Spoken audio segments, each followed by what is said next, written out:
ఈరోజు శాసనసభ నడిపినటువంటి ఈరోజు తెలంగాణ శాసనసభ అంతా కూడా ఏకపక్షంగా ఒకే సైడు నడపడం పట్ల మా తీవ్రమైన నిరసన తెలియజేస్తూ ఈరోజు సభ నుంచి వాకౌట్ చేసి మేము బయటకు రావడం జరిగింది. ముఖ్యంగా ఈ శాసనసభ నడుస్తున్న తీరు పూర్తిగా ప్రజాస్వామ్య విలువలకు తిలోదకమిస్తూ శాసనసభ నియమ నిబంధనలను ఉల్లంఘిస్తూ ఈ సభ నడుపుతా ఉన్నారు. మొన్న బీఏసీ మీటింగ్ కు గంటన్నర సేపు ఆలస్యంగా వచ్చారు. మేమంతా పోయి కూర్చుంటే గంటన్నర దాకా బీఏసీ మీటింగ్ కు ప్రభుత్వం రాలే.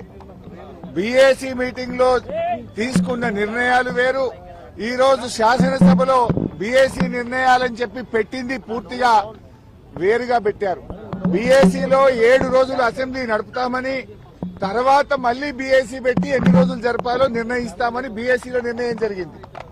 కానీ ఇలా బీఏసీ ఎజెండా ఏం చెప్పిన సభలో ఏం పెట్టారు, ఎన్ని రోజులు జరపాలన్నది స్పీకర్ గారి నిర్ణయానికి వదిలేసినాము అని.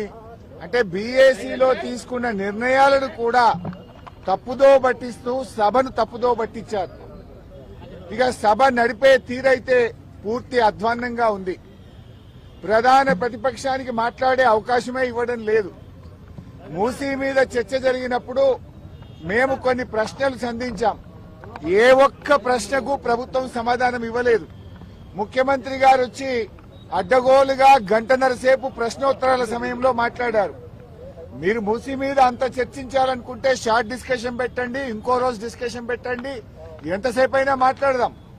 కానీ ఇలా 10 క్వశ్చన్లు ఉన్నాయి, క్వశ్చన్ అవర్ ఉంది, ఇది సభ్యుల హక్కు, ఇది ఎక్కడిది అంటే ఆయన నోటికి హద్దే లేదు.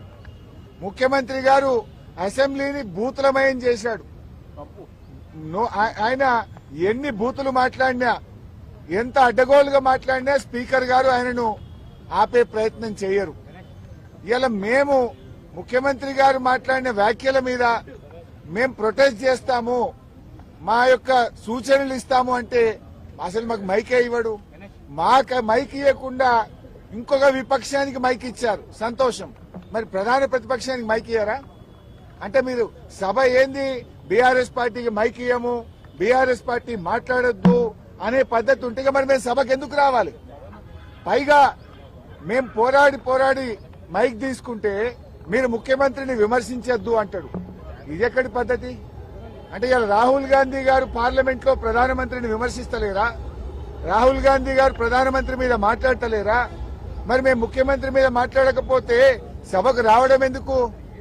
మేము ఏదైనా ప్రజా సమస్యలు, ప్రజల గురించి ప్రభుత్వాన్ని ప్రశ్నించడమే ప్రధాన ప్రతిపక్షం బాధ్యత.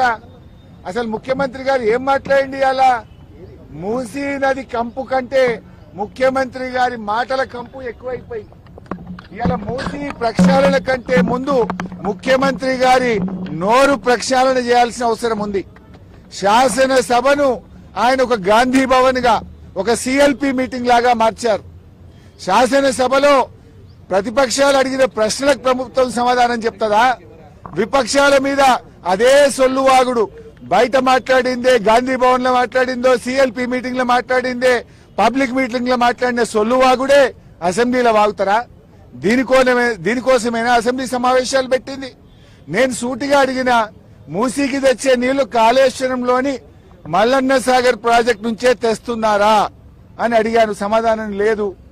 మూసీకి మేము వ్యతిరేకం కాదు, మూసీలో పేదల ఇండ్ల కూల్చివేతకు వ్యతిరేకం. ఆ పేదలకు 2013 చట్టం ప్రకారంగా డబ్బులు ఇచ్చారా? ఇస్తే వివరాలు చెప్పండి అని అడిగాం. ₹1 ఇయ్యలేదు. వాళ్ళ ఇండ్లు కూలగొట్టి కేసీఆర్ గారు కట్టించిన డబుల్ బెడ్రూమ్లు ఇచ్చి పంపించారు. మేమేమో బాధ్యతాయుతంగా పేదల పక్షాన, ప్రజల పక్షాన మేం మాట్లాడాం. మేం మాట్లాడితే అడ్డగోలుగా ముఖ్యమంత్రి గారు మాట్లాడినరు. మూసీ ప్రక్షాళనకు నడుం బిగించిందే బీఆర్ఎస్. 32 ఎస్టీపీలు కట్టింది బీఆర్ఎస్. మరో 39 ఎస్టీపీలు కట్టడానికి అమృత్ ప్రాజెక్ట్ లో ప్రతిపాదనలు పంపిందే బీఆర్ఎస్. వాటి గురించి మేము మాట్లాడినాం. కానీ రేవంత్ రెడ్డి గారు ఎంతసేపు ఎదుటి వాళ్ళ మీద బాడీ షేమింగ్. నువ్వు పొడుగెక్కున్నావు, నువ్వు అద్దాలు పెట్టుకున్నావు, ఏంది చిల్లర మాటలు? నువ్వు ముఖ్యమంత్రివా, ఏమన్నా స్ట్రీట్ రౌడీవా? స్ట్రీట్ రౌడీలు కూడా నీకంటే మంచిగా మాట్లాడతారు. నువ్వు ఆ కేసీఆర్ గారి మీద పదే పదే చావు భాష కోరుకుంటావా? తెలంగాణ తెచ్చిన నాయకుడు, ప్రధాన ప్రతిపక్ష నాయకుడు, 10 ఏళ్లు ముఖ్యమంత్రిగా చేసిన కేసీఆర్ గారిని పట్టుకొని అడ్డగోలు మాటలు మాట్లాడతావు. నువ్వు ఒక తెలంగాణ ద్రోహివి, నువ్వు ఒక నీళ్ల ద్రోహివి. నువ్వు కేసీఆర్ గారి పట్ల అటువంటి భాష మాట్లాడడం చాలా తీవ్రంగా మేము ఖండిస్తా ఉన్నాం. రాహుల్ గాంధీ గారు పొద్దున్న లేస్తే రాజ్యాంగం చేతిలో పట్టుకొని తిరుగుతాడు. ఇక్కడేమో అసెంబ్లీలో రాజ్యాంగం ఖూనీ అయితా ఉంది. ప్రధాన ప్రతిపక్షానికి మైకే ఇవ్వడం లేదు. అందువల్ల మేమందరం కూడా ఇక ఈ శాసనసభలో కూర్చున్న వేస్ట్, మైక్ ఇవ్వకుండా ముఖ్యమంత్రిని తిట్టద్దంటాడు. స్పీకర్ గారు ఆన్ రికార్డ్ అక్కడ కూర్చొని మీరు ముఖ్యమంత్రి గారి మీద విమర్శ చేయొద్దు అంటాడు. అనొచ్చా అట్లా? స్పీకర్ ముఖ్యమంత్రి గారి మీద మీరు మాట్లాడితే మీ మైక్ కట్ చేస్తా అంటాడు. మరి మేము ఉండేందుకు అసెంబ్లీలా?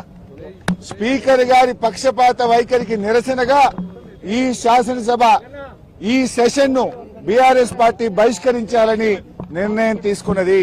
స్పీకర్ గారు, మీరు సభలో అందరికీ సమాన హక్కులు కల్పించే బాధ్యత మీకు ఉంటది. మీరు మా దిక్కు చూడరు, మాకు మైక్ ఇయ్యరు.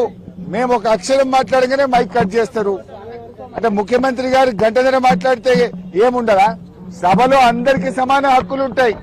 ఆయన నోటికి అడ్డు అదుపు లేకుండా చిల్లర మాటలు వ్యంగ్యంగా అడ్డగోలుగా రేవంత్ రెడ్డి మాట్లాడితే నువ్వు ఆపే ప్రయత్నం చేయవు.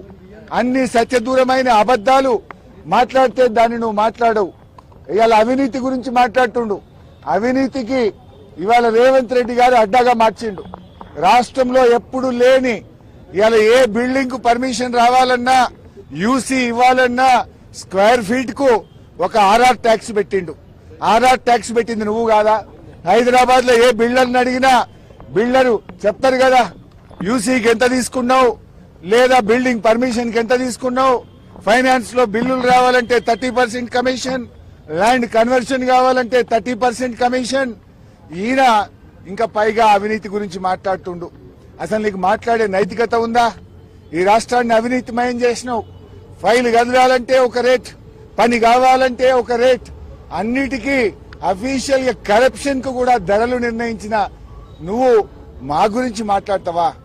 ఇవాళ ఈ ప్రభుత్వం యొక్క తీరును, శాసనసభ నడుస్తున్నటువంటి తీరు, స్పీకర్ గారి వ్యవహార శైలి ఇవాళ చాలా దారుణంగా ప్రజాస్వామ్య విలువలు పడిపోయే విధంగా ఉన్నాయి. మా గొంతు నొక్కుతా ఉన్నారు, మాకు మైకు ఇవ్వడం లేదు. సభలో ఏకపక్షంగా నడుపుతున్నటువంటి తీరుకు నిరసనగా ఈ ప్రభుత్వానికి వైఖరికి, స్పీకర్ గారి వైఖరికి నిరసనగా ఈ శాసనసభ సమావేశాలను బీఆర్ఎస్ పార్టీ బాయ్కాట్ చేస్తుంది.